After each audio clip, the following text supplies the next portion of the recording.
Hey, everybody, on this episode of the GH Report, there are a lot of stuff going on in Port Charles, but we're going to put that aside because we want to focus on the one, the only, the multi-talented, multifaceted Carolyn Hennesy next. You're tuned in to AfterBuzz TV, the ESPN of TV talk. Now, let the buzz begin.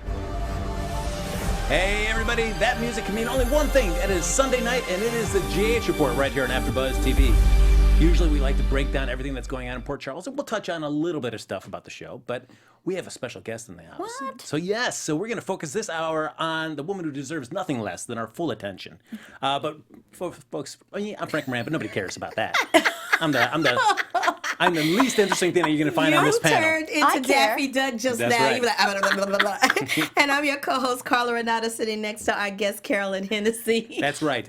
You know her from television and film, of course, as the high-flying legal eagle in Port Charles, Diane Miller. But, of course, she won an Ovation Award for her Best Actor for Maria Callas in the play Masterclass. And if she's not flying high on those accolades, she's also flying high on the trapeze. She's an actor, animal advocate, radio host, author, so many things. We're going to break it all down. Who are you talking about? Yes. I want to meet her. Oh, okay, let's get her in. She sounds Come neat. on in. Welcome to yourself. Yes. Welcome to myself. Wow. That's right. I will start, as I like to do when I get a chance to talk to you. How is your layout coming? The layout is coming beautifully, and I'm Nice. actually catching it. Oh. And I've actually caught it, ready for this, out of lines. Ooh. That means no safety belt. So the layout is, it's the simplest, but it's the most deceptive, and it's the easiest one to kind of mess up. And a layout is just sort of letting go and doing like a half somersault in the air and then catching the catcher. And I can do that now. Oh, girl, you Yes, go ahead I with your can. bad self. I'm very bad. Yeah. I'm Like, extremely bad. you Yeah, go ahead. but it's beautiful. You know what else is coming along? The double. The The double somersault. That's up. right. Yep. That's right. Did you have gymnast skills before? I was such a tragic gymnast; it wasn't even funny. Because I couldn't do a back handspring because I thought, you want me to flip over and onto my hands and then back onto my feet without cracking my head open? You're so crazy. I can do it in the air, but I can't do it on the ground. That's hilarious. Yeah. So I was. Were you scared? The very first time you ever did it in the air? Oh, of course. Oh, getting up on 35 feet up in the air. Climbing that ladder is very scary, but now I scamper up like a squirrel. Now, is doing a double, is it just like, oh, you're just doing 2 somersaults, or is it exponentially more difficult than It's just exponentially more difficult. Yes. Yes. but much more satisfying? Much when more you land it? satisfying. And when I do land it, I'll let you know because it ain't happened yet. Well, in the chat room, girl, they said they want to see you and Steve Burton on that trapeze. And we have chat room. I think probably everybody knows this. My trapeze teacher was Steve's trapeze teacher, Richie Gaiona's Trapeze Workshop. Come on out. You might see me. Maybe you'll even see Steve. Richie Gaiona, taught us both because he taught Steve for Circus of the Stars, way back when. Wow. Wow. Yes, that show. I Now remember that's some hearing that. trivia. Yeah. I was like, circus and stuff. Like, ooh, okay. Right. When Steve was young and younger. Because everyone compared to me is just like a kid. It's like when he was younger. Yeah. What is, because when the last time I remember talking to you, Billy Miller was in the role, and Steve Yes. Burton hadn't returned. That's right. So what was it like to have Steve Burton come back to a role that everyone loved him in?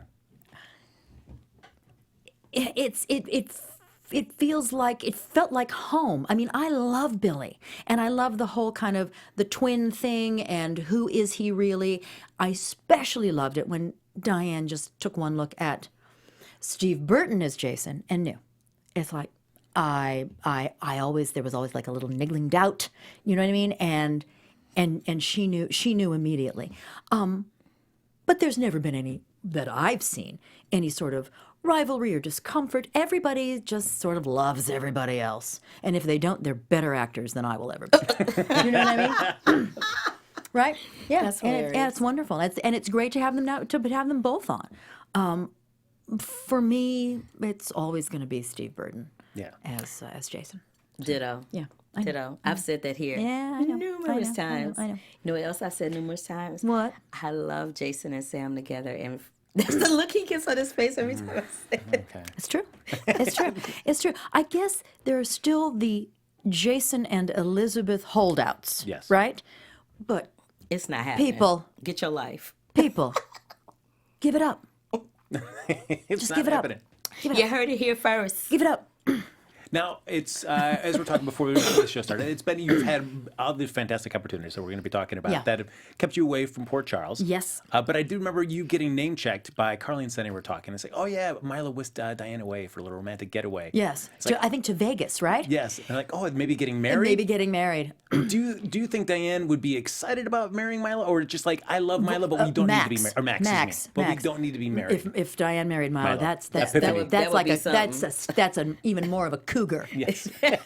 situation than it already is with Max.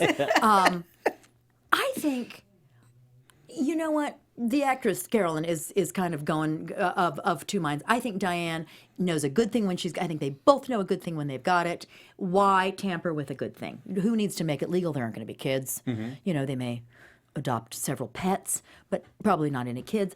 But I also think it would just be wacky enough and so spur of the moment for Diane that she would go along with it. So I'm sort of two minds. And I listen. As long as the cocktail onion, you know, it can be dropped in a gimlet. You know, as long as it's big enough. She it's like said the boom, cocktail onion. onion. Boom. stealing that. Yeah, to steal it. That's hilarious. Because I think I got it. I think I got it from Guys and Dolls. That looks like it needs put something like. That looked like it needs a gimlet around it or something. Anyway, like a big chunk of ice. If Max presents that to Diane, she will say yes. Yeah. You'd be hard pressed Because to say she's no. not stupid. Yeah, heck yes. So, No, Diane is anything but stupid. That's for sure. Yeah. Now you were mentioning we were talking about a little bit of before we started the storyline that you were most heavily involved in before, and then that was Carly's trial that led to her being taken to Ferncliff. Incarcerated. Yes. I mean, and bound in a straitjacket, for heaven's sakes. And usually when you get Diane Miller on your side, things end up going your way. It might be a little dicey, but things kind of go your way. This one, we didn't feel like Diane quite stuck the landing. There's, I think, twice. The fans will know this. I think it's twice in Diane's career that she has not stuck the landing, and that is with Michael going to Pentonville, which was. That was terrible. Heartbreaking for Diane because, and certainly in retrospect, because of everything that happened to Michael afterwards. And this. So yeah, you're right. She's still the best lawyer on television. Yeah. Yes, she is. But you know, you can't win every single time. Otherwise, there's no point in having any other lawyer. I mean, there's no point if Diane has to lose every once in a while. These two just happen to be really big, and both Michael and Carly suffered greatly. And very personal, because as much as you want to keep things separate, the family, you are incredibly close to that family. There's as I feel like I am part of not only the family with a capital F, but part of Sonny and Carly's family. I mean, I feel like Diane is invited to the Christmas and Thanksgiving, whether they have it on the show or not. She's there. She's basting the turkey in the kitchen. She's off decorating. She and Max are hanging lights up outside. But I feel like she's enough of the family that she's there. For you, is it more fun to play Diane as the one that's always got an ace up her sleeve, or do you enjoy those moments where you get to see the fallibility of Diane come out? Oh,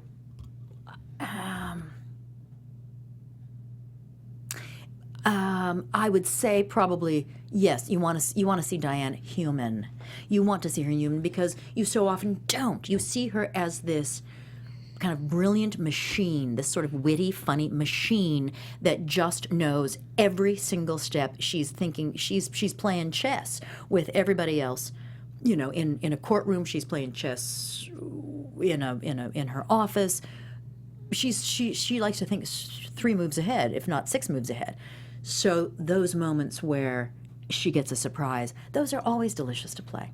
Absolutely. The vulnerability, the I'm stunned, the where do I go from here? Those are always wonderful to play.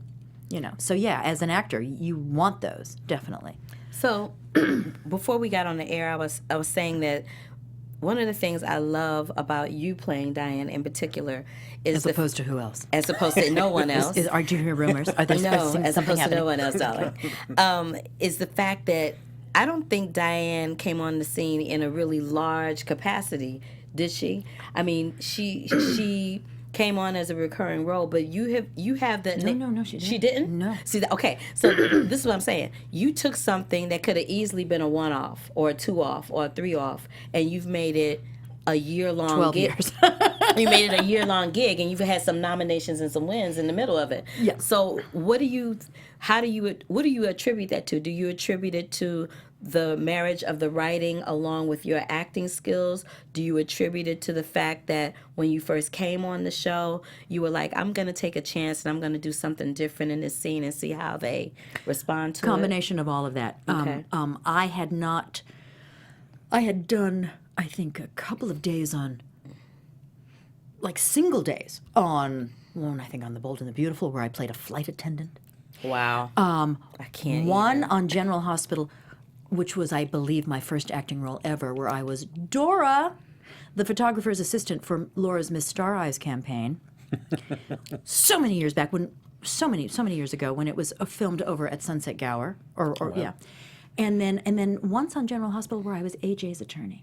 Okay, so you've got those three things, right? And then 12 years ago, Mark Teschner calls me and says, Carolyn, Mark is a very, very dear friend of mine, and he's been following my career for many, many years. And he said, I want to put you on as Sonny's lawyer. It's 2 days worth of work. Are you interested? And I said, great. Who's Sonny? And he said, whoa. And he sort of picked himself up off the floor and said, well, Maurice Bernard at that time was the hottest actor in daytime, and Sonny was the hottest character in daytime. And I went, well, I've been living under a rock. Okay. So I get on, and having done so much other work, background in improv, background in sketch, background in comedy, a lot of other things, wasn't quite sure about the rules of daytime. So Maurice he's very funny, he's so smart, and he knows exactly what he wants. We had some scenes together, and I tell this story that it was our first day, and Diana's talking to Sonny, and Sonny's sitting down, and Maurice kind of went, and I went, I don't know if my cue line is in there anywhere, but I'm just going to start talking because I don't know what and I just railroaded over, and Maurice's eyes kind of went, oh. And he goes, I like this. I like someone who's not going to take who's not just going to wait for the space after my line in order to say their line. They're going to actually be involved in what I'm saying.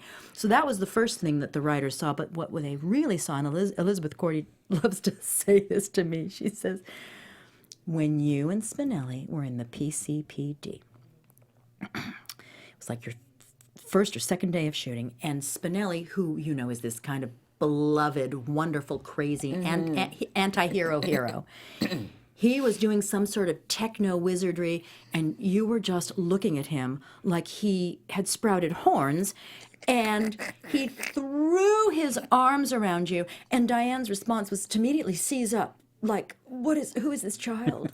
What is happening? What is going on here?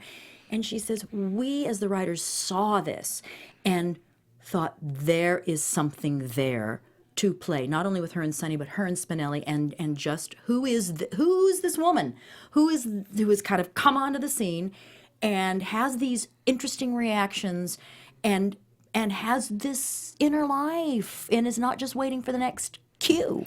So that's when they said, let's start exploring this, and that's what turned it from 2 days to 12 years. 12 years. This is why I asked you, because there's some actors and things that watch our show and listen to our show as well.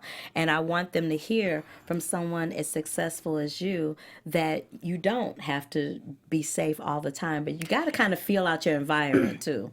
No, you don't come on thinking that you're the next thing since sliced bread. Absolutely. Certainly. You are very, very respectful of cast and crew and the words on the page. But if you have an opportunity to take a chance and you don't, then what are you doing? Why are you doing it? You know, this whole life is built on chances. Otherwise, we wouldn't be in show. We wouldn't Show be business. in show business because it ain't safe. It's not a safe, and it's there's no not guarantee. easy.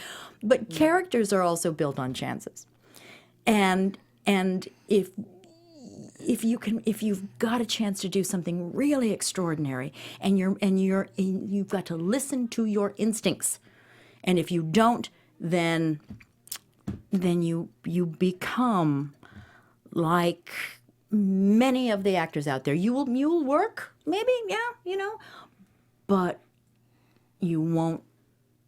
To my way of thinking, you won't kind of rise to the top. Rise to the top. Do you know what I mean? Because people want to see the extraordinary, and I'm not saying that I am extraordinary, but you are. Well, no, but they want to see a daredevil. They want to see the daredevil. They want to see the trapeze act. They want to see you take a swing, and even if you miss, you've swung. Because one of my big mantras is, if you're going to fail big. Fail big, and they, more often than not, they'll never know that's what you didn't mean to do. Now, was that something you already had in place, that sort of mindset, when you were first going on and you were helping out with Laura's campaign? Or is that something between then and the time you come on as Diane Miller? Of course, that kind yeah. of I evolved? think Laura's Miss Stars campaign, I was 18 years old. I think I learned how to tie my shoes when I was 25. I mean, you know what I mean? It's like of course, this is hard-won information. This is hard-won knowledge. You know, you don't. Listen, trust me, I wish I'd had it. Well, more successful than I am. You know what I mean? That's the path. That's mine. But speaking of success, you're doing a lot of work, and as we're talking about, if you haven't seen Diane Miller on General Hospital in a while, it's because Carolyn is doing a lot of fantastic stuff Doing outside some stuff as well. Yes. There are some shenanigans happening. I'm I always love curious. that you said shenanigans. That's That's my favorite. word It's too. Shenanigans and groovy. Shenanigans, groovy, and icky. You can put those. You can. You could just. They're any scenario, and they will apply. But what's it like for you to balance all the great stuff you're doing outside of General Hospital, and then General Hospital calls you and says, "Carolyn, are you free for this spot at time? Because we'd love to bring you in." And you're like, "I'd love to, but I've already got this, and this happening." Sometimes that has happened. That has absolutely happened, and you just gotta go. Okay, you know, it's a home, but you know, you go where the work is, and if you've already booked something, it's like, I'm so sorry. Yeah. I'm sorry, Port Charles. But Yeah, that's called- I'm off in Boston, or I'm in Jamaica. Yeah, Yay. that's called, I need a series regular It's contract. on- That's what that's that's right. called. She know. Okay. Pardon me while I have it. That's why she's taking a little sippy sip. While you taking a little sippy sip, I want to talk about your other show that you do, your podcast, Animal Magnetism. thank you. Yes, Thank I you. love that show. So, how did you get involved with that? The show, animal preservation and conservation came about because I'd been tweeted something, and then again, this was about 12 years ago. I'd been tweeted something from a fan with a video, and the video said, "Boycott Ringling Brothers, they abuse their elephants. Watch this video." And I watched the video and I went, well, yeah, let's boycott Ringling Brothers. And so I sent it out to a goodly number of fans. Mm-hmm. And a man named Dr. Gray Stafford, who was at that time the curator for the Wildlife World Zoo and Aquarium in Litchfield Park right outside of Phoenix, and he's a huge General Hospital fan. And he said, "Miss Hennessy, thank you so much. We love you. My wife and I love you as Diane, and thank you so much for having a voice for the animals and being." It goes, "You might want to know this." And he laid it out for me, how that video was incorrect, how it was many years old, decades old, how Ringling does this and that and this and that for their elephants. And while it's not the most perfect scenario, because at the time they were still using the Angus, and I went, oh my God. And so I started this conversation with now one of my very best friends and my animal mentor, Gray Stafford. And I said, I did that thing that I hate so much, which is being someone who has a modicum of celebrity. You speak without knowing the facts of the situation. And there are so many people I see in my position who just kind of go, yeah, or they speak because They've been fed misinformation, and it feels good, just like I did. It feels good to kind of try and take down Ringling, but you don't know the reality. And I said, I will never, ever, ever do this again. And so Gray and I started on this Herculean journey to educate me, and I have become, I think, damn well educated in this arena. And so about 6 years ago, I went with some of Gray's friends that I had met, Thad Lassenek and Angie Millwood, to Cambodia and Thailand on a documentary called Elephant Trainer in the Room. And it's all about positive reinforcement training for elephants, and then how can you take that and extrapolate that and bring it into modern zoos and aquariums. And what I saw in Thailand and Cambodia was at once thrilling, like Lek Chailert's Elephant Nature Park, where the most abused of the abused elephants, she takes them and they are given happy lives. And then some things that I can't even talk about, because we want to keep it upbeat. But I came home that Christmas, because I spent Thanksgiving in Phnom Penh eating chicken curry.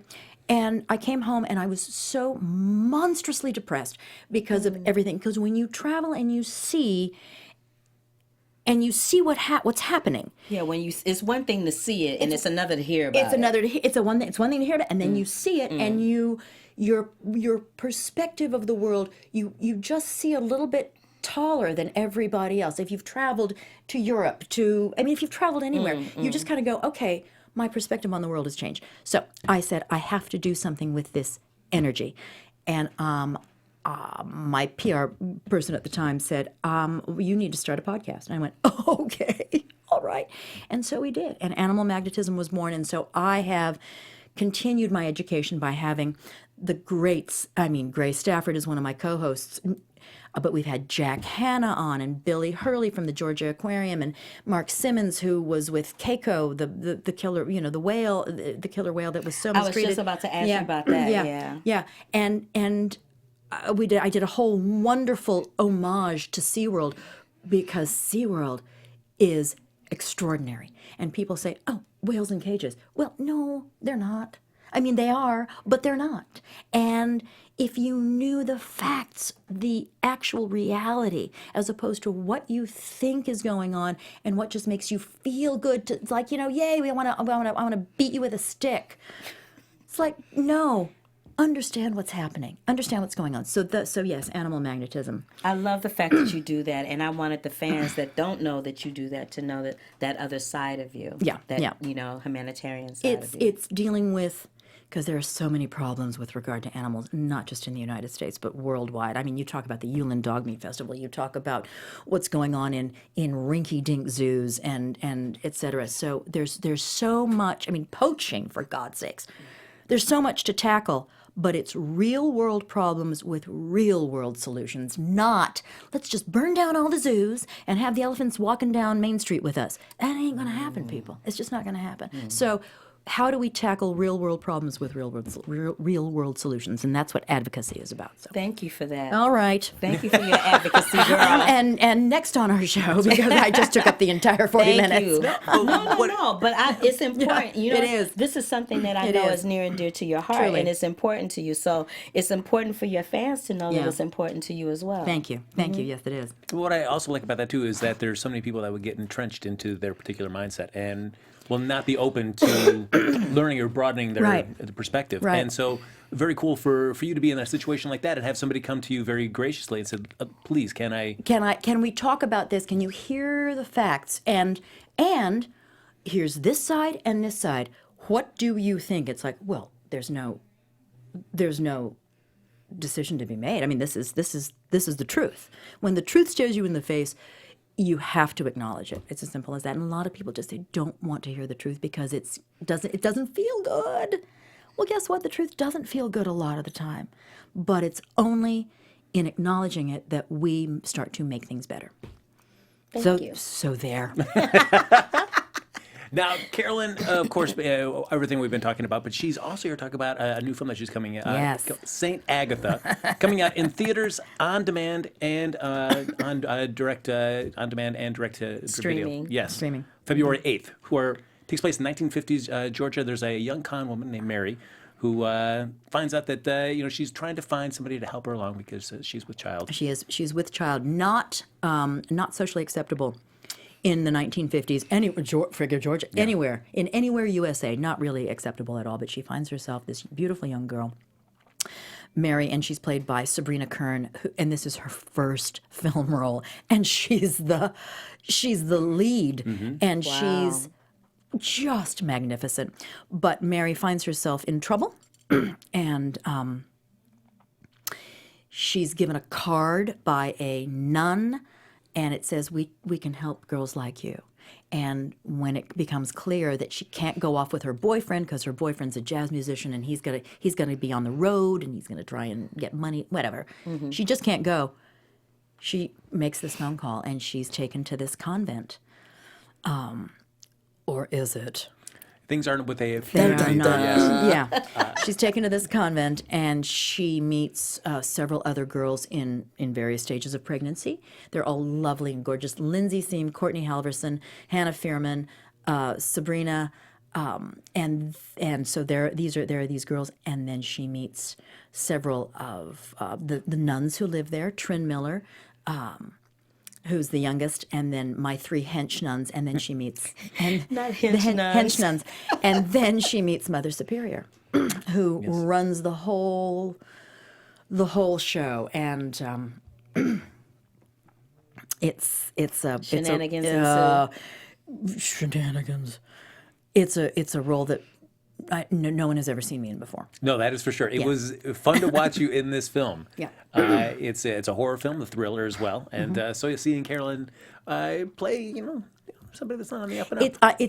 Mother Superior. She's the big bad, and it's directed by Darren Lynn Bousman, who directed Saw 2, 3, and 4. So, as I say, the man knows blood. He knows blood. He loves blood. Saint Agatha is a bit more of a psychological thriller, but there are some truly Cringe-worthy moments. Yes. Okay. There's bird feeding. There's eating regurgitated foods, things like that are just like hot. Oof, oof. There's a what can you do with a vice grip? Yes. What can you do with a pair of scissors? That's right. Yep. Yep. Yeah, you can do, and you can also get some help if you need help finishing it. Yes, and it's that's right. That's right. Yes. Mother Superior will come and help you. That's right. So and kind. it's like I don't want to give anything away, but there's one particularly cringeworthy moment with a pair of scissors where it was my suggestion to have Mother Superior finish the job. Yep. That's like. And Darren looked and went, "Really?" And I went, "Yeah, why not?"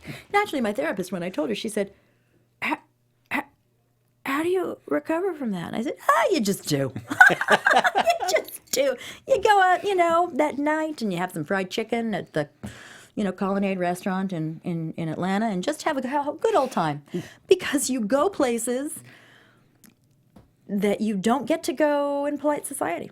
And you get to mine really, really rich veins, and then you kind of come out with a big old nugget. It's like, look what I got, and so so it's a lot of fun. But people have seen me bad and evil, like for instance, A Snow White Christmas, which was on Ion over the holidays, as the evil stepmother, but lots and lots of funny. Very witty, very funny, always getting her comeuppance. Mother Superior. Not. Yeah, she's got it on. I got that house on lock. No sense of humor. Yeah. But how about this? So you were saying that you don't necessarily like watching horror films, but you can be in one. How can you separate the two? Because I would be like lights on 24/7 all the time. well, that's true. But when you are filming something and you see the tube with the fake blood, and there's a guy kind of over there pumping. It's like, oh, okay, I see how this works. All right, that I can do. Knowing that you can kind of dig deep and no one's getting hurt. Okay. I can do. But when you're watching it, because I grew up in this business as a studio brat, so my suspension of disbelief is real. You would think it would be very low. It's like, yeah, I know how that's done. Yeah, I know how that's done. Whatever. But no, my suspension, I was like, I'm going to take this ride. I'm going to go on this ride. I'm going to, whatever they're putting on this screen, because I know from my father as a production designer, how hard it is to get a movie made. So I will take the ride. Go. Thrill me, excite me. Oh, I can't. Oh, I believe it. It's like I can't watch. Because I get into it. Now, how did this film come into your orbit? Did somebody approach you? Did you go out and audition for this? No. I had worked with one of the producers, Surgeon Stackett, on a little web series, and then on a show called Swedish Dicks with Peter Stormare. And so Surgeon ended up becoming a very, very dear friend, and he was the producer on St. Agatha, and he told Darren, he said, "That's my stomach, sorry. Hang on, I've got to have a little drink. I should have eaten maybe today. I don't know." Maybe you need some fried chicken right about now, huh, girl? Yeah. So good. And he said to Darren, he goes, "I've got your Mother Superior. I know who it's going to be." And so Darren and I met at a little coffee shop because Darren lives in Los Angeles. And he will say, "When Carolyn sat down, I was immediately terrified." And I went, "Well, I don't know what that says about me." I don't know how I feel about that. It's like, okay. And so 15 minutes later, he said, "I want you, you're my Mother Superior." And I went, "Okay." He goes, "Yeah, what are you doing for 3 weeks in February in Atlanta?" I said, I guess I'm shooting a movie. Putting on a habit. That's what I'm going to do. So they said in the chat room, Diane wouldn't win a case with Mother Superior, huh? Mother Superior would do awful things to Diane. Mother Superior would lock Diane up, and Diane would need to use all of her wits to get out. And even then it's dicey. It's a very iffy situation. No, Mother Superior, here's the thing. She is doing God's work. And sometimes that is not pretty, but it is always a righteous cause for her. That is hilarious. I need for you to be in something that's like Oscar nominated. That's what I need to happen for you. Because you're just fantabulous. Thank you, darling. You really are. Thank you. I love watching your work. Thank you. I mean, and for somebody like Mother Superior, somebody that is far removed from you, Carolyn Hennesy, but you've got to be able to find some kind of connection to that character. For you, what was kind of your way into like, oh yeah, I can at least see this point of view from her?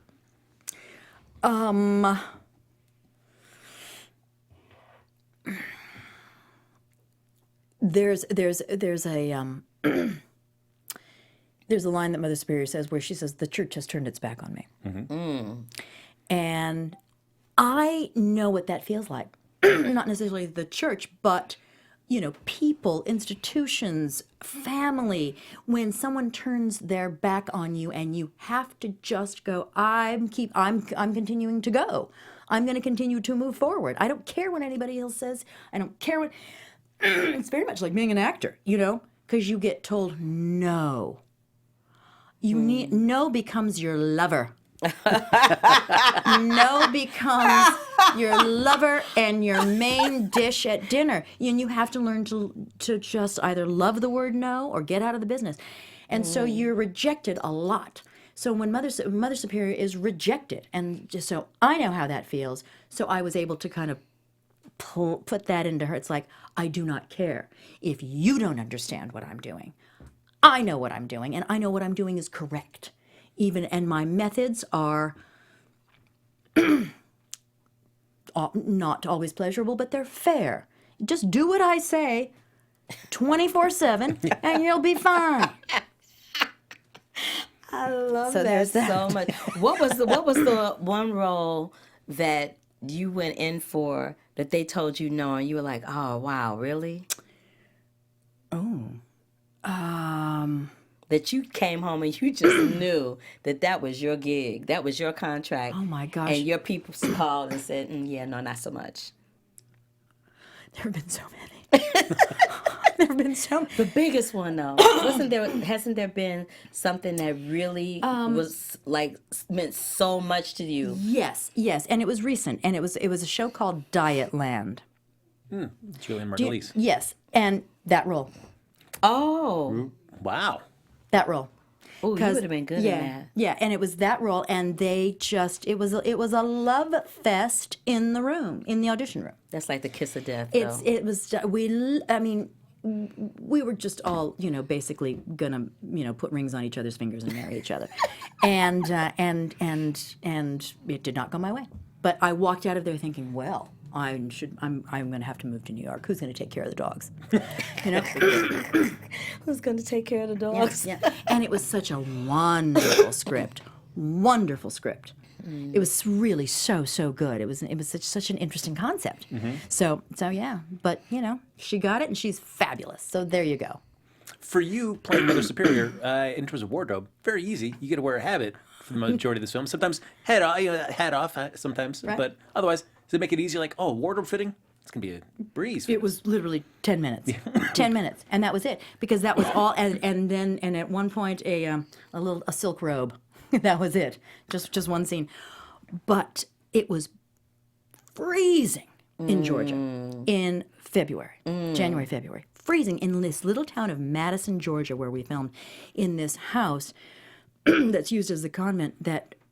Because Madison's a destination spot. There are some of the most beautiful pre-Civil War, Civil War, post-Civil War. Like, I think the house we were filming in was 1839. You can't tear anything down because it's on the National Historic Register. But this house was falling down. It was one of the. I have to call you back. I don't want to talk to you. Sorry. Remind me. Yeah, that's right. Fine. This house was dilapidated. So it was falling down around us. And so there was no gas, no electricity, no heat. And so I had thermals on I got in my little hotel room in Atlanta before we made the hour-long drive to Madison every day. I was like, okay, thermal socks, thermal this, thermal underwear, thermal this, my Uggs. And so I had the habit on, and that kind of kept me warm because there was nothing in that house.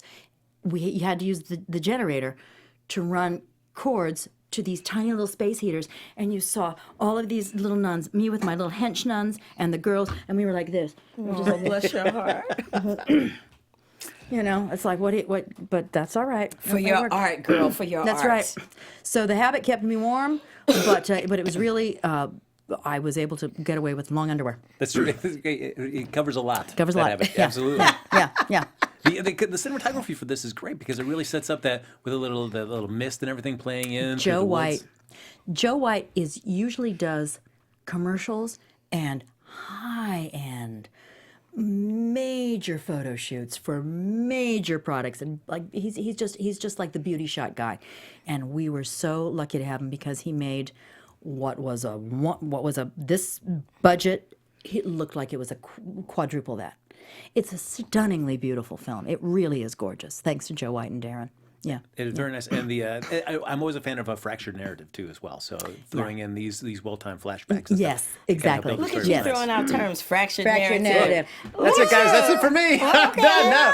Hey. I'm exhausted now. Do we want to take maybe a phone call? Sure. Why not? Okay. Folks, yes, we can't keep Carolyn all to ourselves as much as we'll try. We've been hogging her, so Yes. sorry. So in our remaining minutes, we'll open up the phone lines if you have anything you'd like to ask Carolyn about or praise her. No, just ask. I mean, it's Mostly praise, just whatever. And just so you know, in the chat room, they are saying that they love you and they just want you to know that. Chat room, thank you. Yes. I love you. I do. I really do. So that number, if y'all want to call in, is 424-354-8302. Again, that's 424-354-8302. And make it quick because we got less than 10 minutes. So I'm surprised anybody's actually watching this because it's the Super Bowl. No, that's true, but we got those GH fans that. look, General Hospital got diehard fans, girl. The best fans in the world, and the smartest because they don't miss a trick. They really don't. They really don't. And when y'all call in, make the question short and succinct. We got less than 10 minutes. Short and succinct and to the point. Okay? Anyone? Carolyn will just be the arbiter. If you have a question about your life, maybe about buying a car. Do you need advice? Yeah, that's right. She's right here. I'm right here. What would Diane do?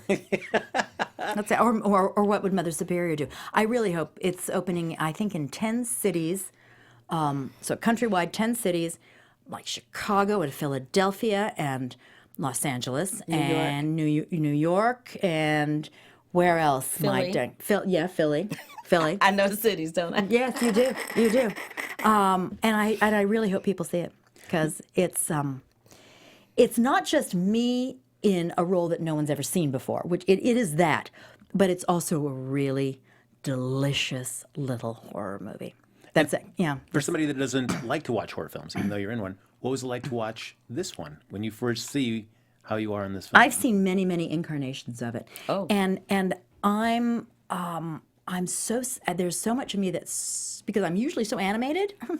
There's so much that's so still, very, very still about Mother Superior. And I did something on set that Darren loves to make fun of because I'd been directed in a series by Ted Lang, who had played Isaac, your bartender, on the Love Boat. and I loved Ted so much. And I would look over in between takes, and Ted, when they were setting up, he'd be coloring in a coloring book. So I took my adult coloring book and went all over Atlanta to all the various Michaels and the various, art stores, and I got like a big box of pencils, colored, and so I would be just sitting there, and it calmed me. It kept me from yakking too much with the crew, it's like, and it just sort of kept me focused on Mother Superior, even though the things that I were coloring were very, very irreverent. And Darren would come over and talk to me, and he'd go, Carolyn, it's like, yes, yes. Yes, I am. Don't make me look up at you. I am focused on what I do. And so he let me do it because the direction would sink in. But I was just like, I don't want to joke. I don't want to chat. I'm just going to be evil. Simple as that. Oh my! What's the number again? Kelly, 424-354-8302. Hurry up, boo! You got less than 5 minutes. You're on the clock, Kelly. You're on the clock, Kelly. That's right. I love this. I just love this whole studio. But I feel like I'm in a hive. You feel like you're in a beehive. Welcome to the GH Report. What's your name and where are you from? Hi, it's Kelly. She just said my name. Well, there you go. Welcome back, Kelly. Hi, Kelly. Hello. What's the question, Kelly? Come on, Mama. I'm going way back in Diane's GH history. Sure. Let's hope I can remember. Was that planned when Diane flashed Jason in the middle of the bullpen when she was wearing a teddy? When I was wearing a teddy, it was. Because that look on Steve's face was just precious. You know what, man? I want to say it was planned. It might not have been planned. What was not planned was Steve Burton's reaction, which was at once delight and horror. He totally broke character because he did. With a full-on smile. he did go into a broad smile, which Jason, because of the car accident and the sort of robotic Jason does not smile. And he did. And he did, yes. Steve Burton and I we had a lot of fun in that scene. We have a lot of fun, period. I am a very, very lucky girl because Steve Burton I'm one of the few people, I think, he'll just come up and just throw his arms around me. And in that moment, I just think, everyone in the world would trade places with me right Yes, girl. now. You're sitting right next to one. I should sell tickets. I should sell tickets. I should sell hugs from Steve I'd take Burton. your place in the herpes. I know, right? I know. I'm a lucky girl. And just quickly, I just bought the Spinelli book. Oh, wonderful. Well, I hope you enjoy it. I really do. And if you've been watching for a long time, which I'm guessing you have, you will. There are wonderful Easter eggs for you in that book. And I hope I really. Can't wait. Yeah. Good. Enjoy. Thank you, and you haven't changed in 12 years. Well, yes, that's the deal I made with the devil. Thanks, Kelly, for calling Thanks, in. honey. There's that portrait up in your attic. Stay warm, guys, because it's freezing here. Yeah, it's cold here too. Thank you. There's a portrait in my attic going to hell. Thanks, Kelly. Bye. All right, Steve, do we have anybody else on the line? All right, so then, All folks, right. we're going to start wrapping it up. We get one, but it was great. A long-time fan of the GH Kelly, Report. she's a sweetheart. Yes.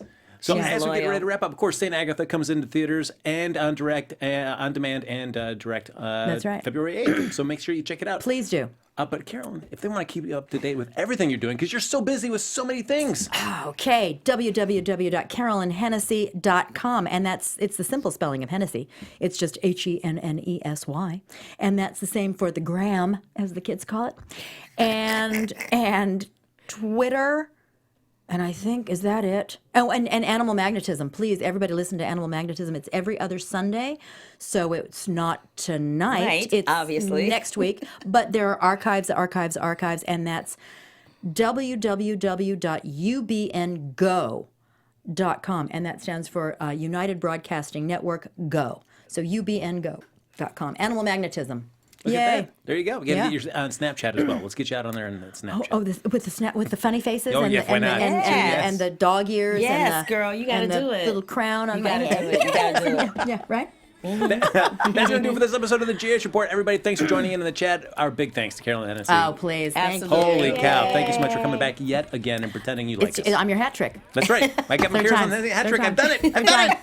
I can retire now, everybody. But folks who want to stay in touch with either Carla or myself, Carla, where can they find you? You can find me across all social media platforms at The Curvy Critic. You can find me right before the GH Report at The Curvy Critic with Carla Renata at Black Hollywood Live. You can also find my reviews there. Not there. You can find my reviews at thecurvyfilmcritic.com and on Rotten Tomatoes. Oh, my gosh, look at you. Look at that Yes, girl. girl, So I'm plugged in. fierce. And then, yet again, I have to plug St. Agatha once again. It was a fun Thank film you. to watch. Thank you. But it's also, I keep messing this up the whole entire episode. It is on digital and on demand. Yes. I got to say it right. On One digital time. and demand. And in theaters February 8th. So make sure you check it out, folks. You'll have a great time doing it. Follow me on Twitter and Instagram at HappyGoJackie. Folks, that's going to do it for this episode of the GH Report. We'll be back next time with an all-new episode right here on AfterBuzz TV.